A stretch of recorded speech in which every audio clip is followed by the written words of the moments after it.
None are so empty as those who are full of themselves. A quote from Benjamin Whichcote. The first thing that comes to mind when we hear the word vanity is someone who is outwardly full of themselves for one reason or another. It could be pride over their physical appearance or achievements. But what makes it any different from healthy self-esteem?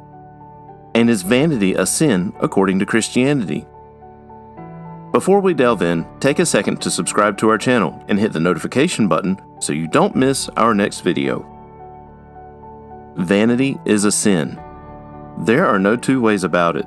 In fact, it is classified under the 7 deadly sins.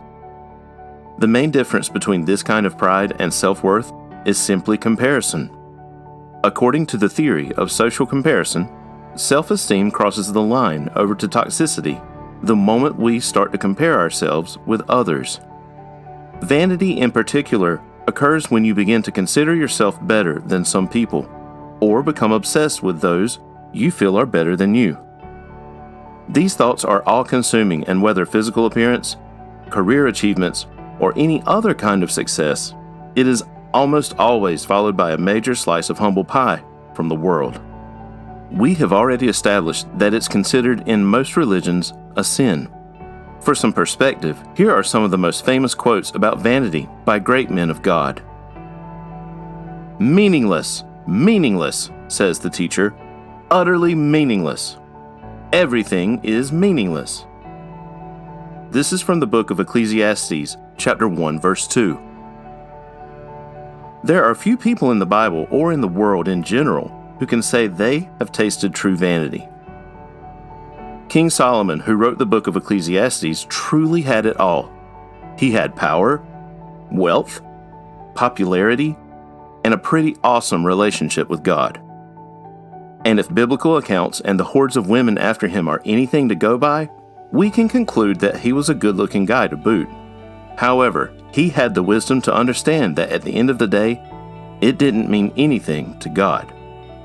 According to Proverbs chapter 31, verse 30, "Charm is deceptive, and beauty is fleeting, but a woman who fears the Lord is to be praised." Like his son Solomon, David also had every opportunity to be vain, but he understood that nothing mattered in the grand scheme of things. In most of his Proverbs, there is a recurring theme of the power and importance of humility. The Proverbs on a dutiful woman best portray the worthlessness of vanity due to its overall fleeting nature.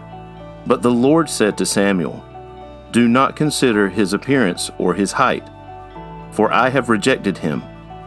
The Lord does not look at the things people look at. People look at the outward appearance, but the Lord looks at the heart.